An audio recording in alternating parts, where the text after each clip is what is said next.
Hello students, हम gravitation का study continue कर रहे हैं। इस वीडियो में ग्रेविटेशनल पोटेंशियल एनर्जी के बारे में पढ़ेंगे, कुछ एग्जांपल्स करेंगे। तो ग्रेविटेशनल पोटेंशियल, दूसरा normal change in potential energy आपको पता है, right. It is work done against conservative force होता है, या फिर negative of work done by internal force होता है। तो कोई भी एक सिस्टम का पोटेंशियल एनर्जी जो चेंज होता है, change in potential energy is equal to work done by external force against conservative force, या फिर negative of work done by internal force. ये हमने काइनेमेटिक्स वगैरह में ग्रेविटेशन का किया है। मान लो ये अर्थ है और एक बॉल को मैंने सरफेस से h डिस्टेंस के ऊपर फेंका है, ये h डिस्टेंस है, राइट। सो g कांस्टेंट पकड़ के चलते हैं अभी के लिए, राइट। इस चैप्टर में g कांस्टेंट नहीं पकड़ना है, बट ये एग्जांपल समझने के लिए पोटेंशियल एनर्जी का g कांस्टेंट पकड़ के चलते हैं। ये डिस्टेंस छोटा सा है, मान लो h, राइट। तो work done by external force, ये एक्सटर्नल फोर्स है। कंजर्वेटिव फोर्स कैसा है? बॉल को डिस्प्लेस कर रहा हूं मैं, बॉल के ऊपर कंजर्वेटिव फोर्स कैसा लग रहा है? Towards centre of earth, gravitational force. ये कंजर्वेटिव फोर्स हो गया मेरा ग्रेविटेशनल फोर्स, राइट। तो इस कंजर्वेटिव फोर्स, ग्रेविटेशनल के फोर्स के अगेंस्ट में अगर मैं एक्सटर्नल फोर्स वर्क कर रहा है, तो work done by this external force is stored as change in potential energy. इस केस में क्या होगा? mg, राइट, और h, correct. mg into h, without changing kinetic energy अगर मैं धीरे धीरे लेके जा रहा हूं तो मेरा f एक्सटर्नल mg के बराबर होगा, और h इज डिस्प्लेसमेंट, दोनों का डायरेक्शन सेम है, डिस्प्लेसमेंट और फोर्स का, mgh। या फिर so this is stored as potential energy, change in potential energy.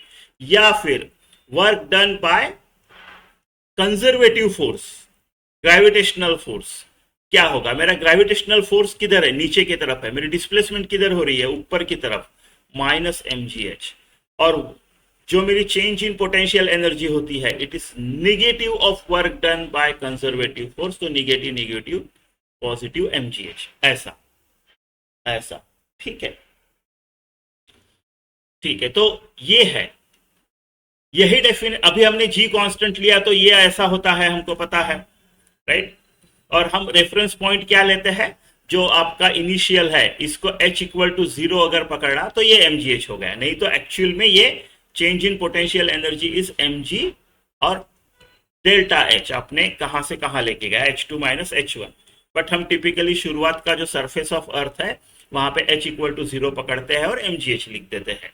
Real में ये है। अब ग्रेविटेशन के चैप्टर में आप जी कांस्टेंट नहीं पकड़ सकते हो, ये आपका डिस्टेंस छोटा नहीं होता है, बड़ा बड़ा होता है। अर्थ, सन, मून और राइट सैटेलाइट्स, बड़े बड़े डिस्टेंसेस की बात चल रही है, तो हमारा जी कांस्टेंट नहीं ले सकते हैं। उस केस में आपको ये फॉर्मूला रखना है। दो ऑब्जेक्ट है, पकड़ लो, राइट, पकड़ लो, मून और सन है। तो ये एक का मास, ये दूसरे का मास, ये दोनों के बीच का डिस्टेंस माइनस gmm/r, ऐसा। अब ये आया कैसे देखते हैं, ठीक है। टू पार्टिकल सिस्टम का समझते हैं, फिर मल्टीपल पार्टिकल में जाते हैं। देखो, मान लो मेरा ये एक पार्टिकल है जिसका मास m है, कैपिटल, और कुछ डिस्टेंस दूर मेरा है स्मॉल m, राइट। ये इनिशियल स्टेट है। मुझे स्मॉल m को यहां से यहां लेके जाना है, तो मेरा चेंज इन पोटेंशियल एनर्जी कितना होगा? यहां से यहां ले जाना है। पकड़ लो, आपका इनिशियल r1 डिस्टेंस पे था और आपको और r डिस्टेंस लेके जाना है, तब क्या होगा? ठीक है, तब क्या होगा? ठीक है, तो दोनों में से एक यूज करते हैं। चलो मैं ये वाला यूज करता हूं, पहला वाला। कोई भी कर सकते हैं, सेम ही है। देखो, हमने एक एग्जांपल करके देखा। तो मैं एक्सटर्नल फोर्स लगाता हूं, और अभी इंटीग्रेशन की हेल्प लेनी पड़ेगी, क्योंकि जी वेरिएबल है, तो फोर्स आपका यहाँ पे अलग, यहाँ पे हर जगह अलग अलग है, तो सबकी एक बड़ी सी एडिशन इंटीग्रेशन करनी पड़ेगी। तो मान लो एक छोटा सा डिस्टेंस dx मूव करने वाला हूं मैं, m को, स्मॉल m को छोटा सा डिस्टेंस dx मूव करने वाला हूं, और ये जो है ये कुछ x डिस्टेंस पे है, यहां से पकड़ लो, x डिस्टेंस पे, ठीक है। ये अपना स्मॉल m अभी यहाँ पे है, राइट, x डिस्टेंस पे dx डिस्टेंस मूव करने वाला हूं मैं। तो dx के लिए कितना वर्क करना पड़ेगा? छोटा सा work done by external force. हम लोग पहला वाला केस यूज कर रहे हैं। Work done by external force is equal to force into displacement. मेरा फोर्स इस तरफ लग रहा है क्योंकि इधर से इधर लेके जा रहा हूं, इनिशियल से ये फाइनल ऐसा है ना, इधर से इधर, और मेरा फोर्स भी उधर लग रहा है, डिस्प्लेसमेंट भी उधर है। तो normal G M M upon x square, दो मासेस के बीच का डिस्टेंस एक्स है, एक्स स्क्वायर, और कितना ये फोर्स हो गया और ये डिस्प्लेसमेंट, ये हो गया वर्क डन। ठीक है, वर्क डन। अब work done by external force is changed as work done by external force against conservative force, right? In this case gravitational force. So work done by external force against gravitational force is stored as change in potential energy. gravitational force ऐसा लगेगा, right? हम इस m को लेके जा रहे हैं, तो इस m के ऊपर का अगर फोर्स देखा तो इस m को ये m अपने तरफ खींच रहा है, ग्रेविटेशनल फोर्स अट्रैक्टिव होता है। ठीक है, ऐसा है। तो टोटल जो चेंज इन पोटेंशियल एनर्जी रहेगी वो क्या होगी, मुझे इंटीग्रेशन करना पड़ेगा, इंटीग्रेशन करना पड़ेगा यहां से लेके यहां तक, इनिशियल से लेके फाइनल तक के। ठीक है, ठीक है। इनिशियल डिस्टेंस दोनों के बीच का r1 था, चलो फाइनल लिख लेता हूं मैं कुछ तो r2। ठीक है, तो r1 से लेके r2 इनिशियल डिस्टेंस r1 था, तो एम एम के बीच का डिस्टेंस, राइट? x जो है एम एम के बीच का डिस्टेंस है, तो r1 r2 G M M upon x square d x, 1 upon x square n a x raise to power -2, इसका इंटीग्रेशन क्या होगा, x raise to power -2 plus 1 upon ये जो -1 आया, -1 बाय एक्स, ऐसे आएगा। चलो लिख देते हैं। ठीक है, तो ये आ गया जी एम एम कॉन्स्टेंट है, और इसका आ गया -1 बाय एक्स, r1 से लेके r2 करेंगे इसको, तो जी एम एम, चलो माइनस बाहर निकाल लेते हैं, और फिर 1 upon r2 minus 1 upon r1 करेंगे। तो ये है आपका चेंज इन पोटेंशियल एनर्जी का फॉर्मूला। बट आपको याद रखने की जरूरत नहीं है, हम जो टिपिकल फॉर्मूला ज्यादातर यूज करते हैं, राइट, मोस्ट, ज्यादातर क्या, ऑलमोस्ट ऑल द टाइम जो यूज करते हैं, राइट, वो होता है ये वाला formula, minus G M M by r. R जो है डिस्टेंस बिटवीन टू ऑब्जेक्ट्स है। अब ये कैसे आया, इस फॉर्मूले का वो कैसे हुआ, वो इसलिए हुआ, जिससे मैंने देखो थोड़ी देर पहले यहां पे मैंने बोला था कि mgh लिखते हैं हम, लेकिन एक्चुअल में ये होता है mg delta h, h2 minus h1, लेकिन हम रेफरेंस पॉइंट पकड़ लेते हैं कि सरफेस ऑफ अर्थ पे h इक्वल टू 0 है, पोटेंशियल एनर्जी 0 पकड़ लेते हैं रेफरेंस, तो फिर इतना आता है। वैसे ही इस बार जो रेफरेंस है मेरा, वो रेफरेंस जो है वो इंफिनिटी पे है, इंफिनिटी पे है। तो चेंज इन पोटेंशियल एनर्जी को हम ये भी बोलते हैं work done by external force infinity से यहां लाने के लिए, अभी जिस पोजीशन पे है इंफिनिटी से इस पोजीशन पे लाने के लिए। ठीक है, तो ऐसा, तो इनिशियल पोजीशन इंफिनिटी से है, मैं इंफिनिटी से ला रहा हूं, तो मेरा इनिशियल पोजीशन यहाँ पे क्या है, r1, तो r1 में इंफिनिटी डालता हूं मैं। ठीक है, तो मेरा चेंज इन पोटेंशियल एनर्जी जो है minus G M M, right, 1 upon r2, 1 upon infinity 0, तो कुछ नहीं है। तो मेरा चेंज इन पोटेंशियल एनर्जी जो है वो क्या, अच्छा r2 क्या है, अभी मेरा final position of mass m इधर है, राइट, तो मेरा फाइनल पोजीशन कुछ ऐसा है, तो it is distance between two masses, तो minus G M M by R, right. अच्छा, ये r यहां से यहां लेके जा रहे, इसका कोई मतलब नहीं है, r is distance, final distance between two objects. ठीक है, r ऐसा, ऐसा। ठीक है, तो ये वाला है आपका फॉर्मूला। तो ये तो हो गया, दो अगर है तो, 3 4 5 है तो क्या करोगे, राइट? तो आपको सिर्फ पेयर्स बनाने हैं, और सारे पेयर्स का जो पोटेंशियल, टू पार्टिकल पेयर का आपको पता है, तो पेयर्स बनाओ और सबकी एडिशन करो, बस, और कुछ नहीं, राइट? जब हम पोटेंशियल के बारे में पढ़ेंगे तो और इसको डिटेल में पढ़ेंगे कि कैसे करना है। पहले कुछ नहीं था, एक को लाया, फिर दूसरे को उसको अगेंस्ट में लाया तो कितना पोटेंशियल एनर्जी कितना चेंज हुआ, अब ये दोनों के अगेंस्ट में तीसरे को लाया तो कितना चेंज होगा, वैसा भी कर सकते हैं। वो हम दूसरे वीडियो में शांति से पढ़ेंगे। यहाँ पे आप ये प्रिंसिपल ऑफ सुपरपोजिशन ध्यान में रखो, सिर्फ पेयर बनाओ। मान लो आपके पास तीन है, तीन पार्टिकल है, मान लो इसका मास m1 है, इसका m2 है, इसका m3 है, इनके बीच का डिस्टेंस r1 है, इनके बीच का डिस्टेंस r2 है, इनके बीच का डिस्टेंस r3 है। आपको ये एक पेयर बनानी है, ये एक पेयर बनानी है, ये एक पेयर बनानी है और सिंपल ऐड करना है। जैसे ये वाला जो पेयर है इसका चेंज इन पोटेंशियल एनर्जी क्या होगा, -Gm1m2 अपॉन r1 प्लस इसका क्या होगा, राइट, r2 डिस्टेंस है, m2 m3, तो -Gm2m3 अपॉन r2 ऐसे, प्लस -Gm1m3 r3 कर देते इसको r3, बस ऐसे पेयर्स बनाओ, सिंपल ऐड करो। ठीक है, एग्जांपल्स करते हैं कुछ, उससे समझ में आ जाए। क्वेश्चन देखते हैं, 4 spheres each of mass m form a square of side D as shown in figure. A fifth sphere of mass m is situated at the center. ये कैपिटल M सेंटर में है, स्मॉल m वाले corners पे है। Total gravitational potential energy of system कैसे रहेगा। ठीक है, एक तो आप इसका बाय डेफिनेशन जो है, राइट, अगर ये सारा का सारा सिस्टम पहले नहीं था तो ये बनाने में कितना पोटेंशियल एनर्जी आया उतना सिस्टम का। तो इन्फिनिटी से पहले आपने ये मास लाया तब कुछ नहीं लगा होगा, राइट, कुछ था ही नहीं। फिर आपने ये लाया तो इस टाइम पे यहाँ पे इतने डी डिस्टेंस पे यहाँ पे इसका पोटेंशियल क्या होगा, -Gm/d, उसको m से मल्टीप्लाई कर लो, right, potential energy per unit mass is potential, ये हो गया। फिर यहाँ पे इन दोनों की वजह से कितना पोटेंशियल होगा, इसकी वजह से -Gm/d, इसकी वजह से -Gm अपॉन d√2, है ना। ऐसा ऐसा कर सकते हो, या फिर आप सिंपल ये कर सकते हो, पेयर्स बनाओ, पेयर्स बनाओ और ईच पेयर के लिए कैलकुलेट करके सबका एडिशन कर दो, है ना।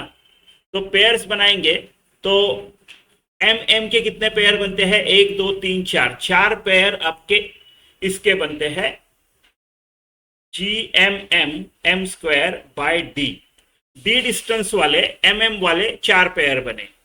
फिर 4 पेयर ये बनते हैं, right, plus 4 into -Gm small m, एक स्मॉल m है, कैपिटल है, और ये डिस्टेंस क्या होगा, d/√2, तो d/√2 ये हो गया। इतना ही नहीं, अभी ये mm का ये भी पेयर है, ये एक पेयर है, ये एक पेयर है ना। So plus 2 into Gmm m² upon ये डिस्टेंस d इंटू 2√2 होगा, ऐसा। ये हो गया आपका पोटेंशियल एनर्जी ऑफ सिस्टम। ये तरीका थोड़ा सिंपल है ना, इसको सॉल्व करेंगे तो आ जाएगा। एक तो तरीका आप ये बोल दो कि पहले कुछ नहीं था, राइट, तो फर्स्ट m को लाने को कुछ नहीं लगा, फिर सेकेंड m को यहाँ पे पोटेंशियल था -Gm/d इस मास की वजह से, तो -Gm/d, ऐसा सब करते रहना पड़ेगा, -Gm/d, है ना, इंटू स्मॉल m। फिर तीसरे को जब लाओगे तब ये 2 ऑलरेडी है, तो थर्ड, ये सेकंड के लिए था, थर्ड के लिए -Gm/d इसकी वजह से, है ना, प्लस -Gm अपॉन √2d इसका पोटेंशियल यहाँ पे थर्ड के लोकेशन पे, इनटू थर्ड वाला मास, ऐसा करो। फिर फोर्थ के लिए इन तीनों का पोटेंशियल इस लोकेशन पे कितना रहेगा, फिर इनटू मास, है ना। फिर इन चारों का वजह से इधर कितना पोटेंशियल रहेगा, इनटू ये m मास, ऐसा सब कर सकते हो। मुझे ये पेयर बनाना अच्छा लगता है, इजी लगता है ना। तो चलो ये देखते हैं कितना हो गया, -Gm/d कॉमन ही निकाल लेते हैं, -Gm/d कॉमन ही निकाल लेते हैं, तो एक 4m यहां पे बचा, प्लस 4√2, ये √2 ऊपर जाएगा, और कैपिटल M इधर बचा, प्लस √2 यहां पे √2 बचा, तो यहां पे √2 टाइम्स m बचा है, m बचा है।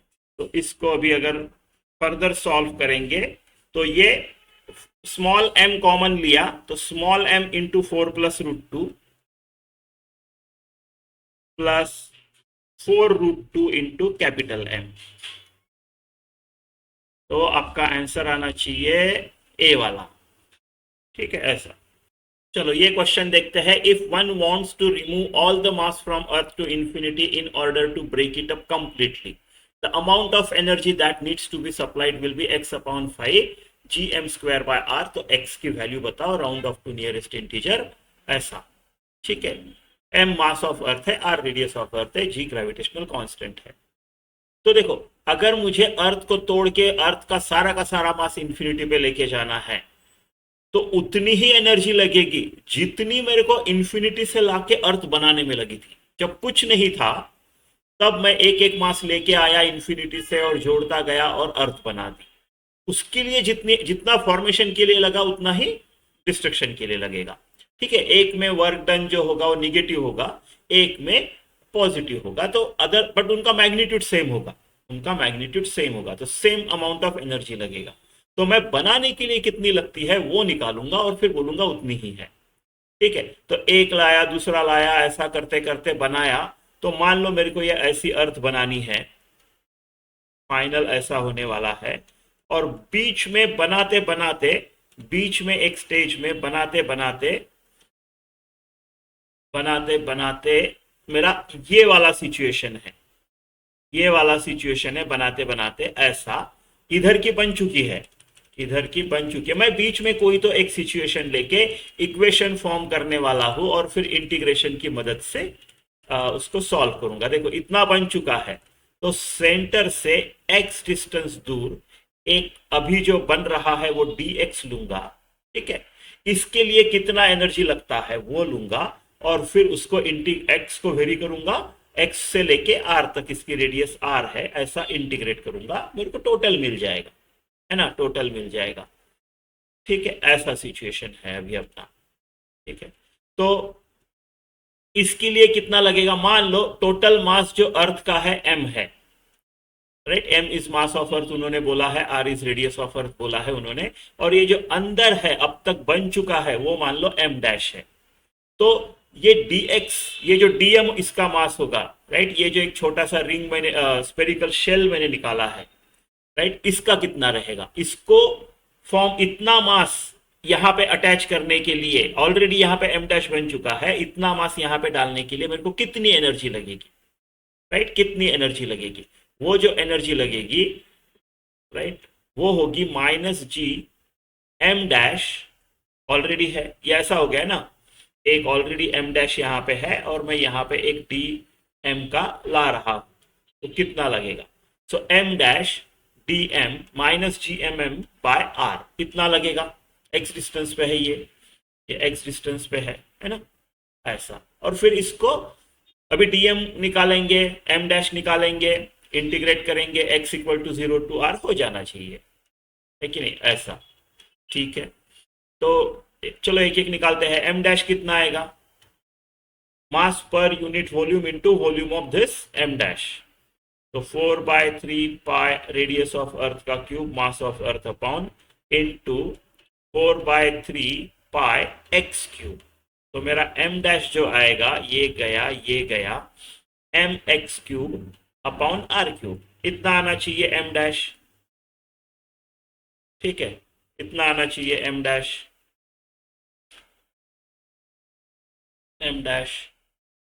dm क्या आएगा, चलो dm इधर ही निकाल लेते हैं। dm जो आएगा वो आएगा वही, फिर से m अपॉन सेम फंडा लगाएंगे, m अपॉन 4/3 पाई r क्यूब, इस बार 4 पाई x² dx, ये वॉल्यूम लेंगे हम, टिपिकल अपना इंटीग्रेशन में ऐसे ही करते हैं। 4 पाई गया, 3 ऊपर गया, सो 3m upon r cube x² dx।